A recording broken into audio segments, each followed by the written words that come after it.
Okay, let's begin to look at the lexical information here to actually move a little deeper into the idea of Yamim. Here's its singular form and actually its root, 3220 in Hebrew Strong's. And it says Yam, and here we have its transliteration, Yam, Yam. So the root is Yam. The plural is Yamim, but the singular is Yam. It tells us here that it's a sea.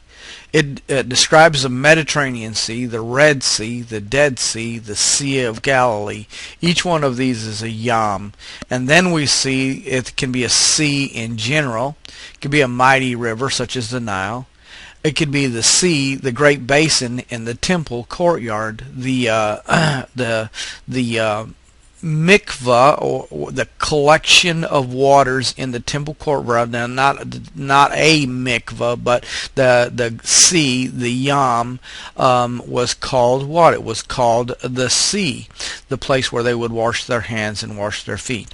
Now, notice here it says seaward, west, and westward. Why does it go through this seaward?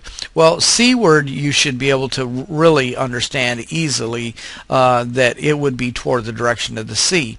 But here it uses west or westward. Why does it use west or westward?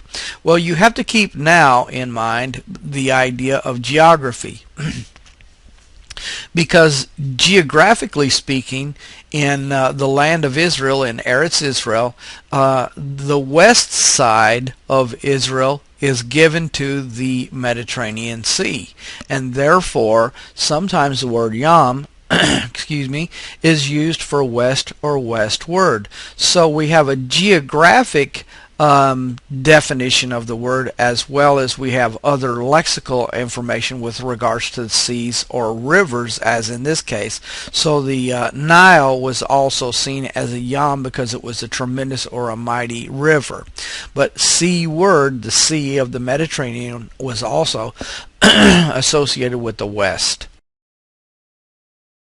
We're told here that the part of speech is that it's a noun masculine, and which has its particular importance. Yamim is now masculine, and then it's related by the Brown Driver Briggs and Strong number, and it says it's from an unused root meaning to roar.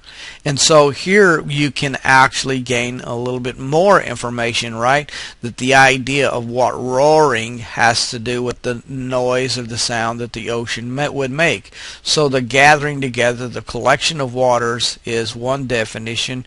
The idea of what west and westward is another idea. And here we also have the idea of roaring as part of the terminology of the word Yamim. Now here, look at this. This is a part of the theological definition of the Theological Workbook of the Old Testament.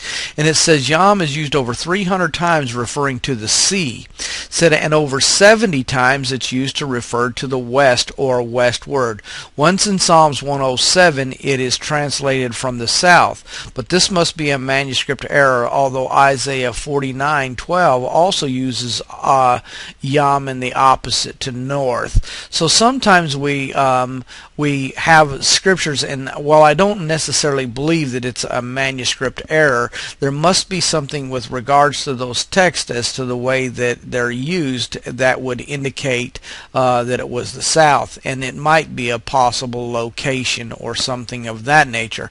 However, the key point to be used is here that Yam is over 300 times in the scripture as sea, but 70 of those times, or 70 times in the scripture, it's used for west or westward.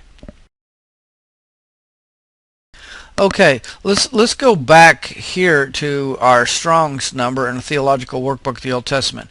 Now, the information that we just looked at here, where that we saw this is from the Theological Workbook of the Old Testament.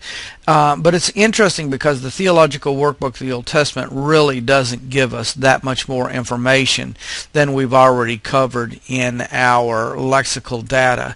It doesn't delve any deeper into the idea other than talking here about the sea and westward. And it quotes some passages that it will actually tell us that the Mediterranean is often called the Great Sea. Sometimes it's called the Sea of the Philistines. It could even be called the Sea of Joppa.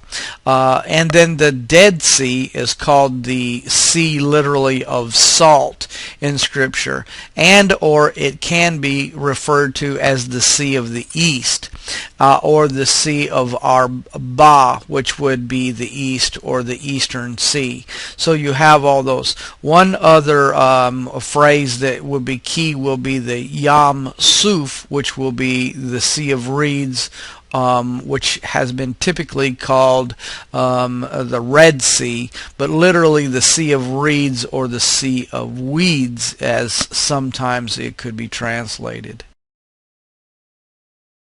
One of the things I really do like to do is actually bring the interlinear scripture analyzer into the program, because one of the difficulties that you'll face as you try to work out scripture is that you're going to try to look and determine or ascertain what the tenses of that word might be if they're used in scriptural text.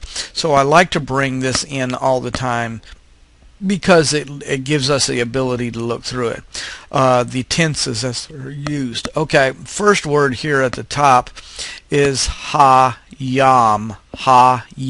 which is the sea. And here we'll have yam, which is sea, which is fundamentally our root, right? The root word. And here we have yama, and this would be sea word.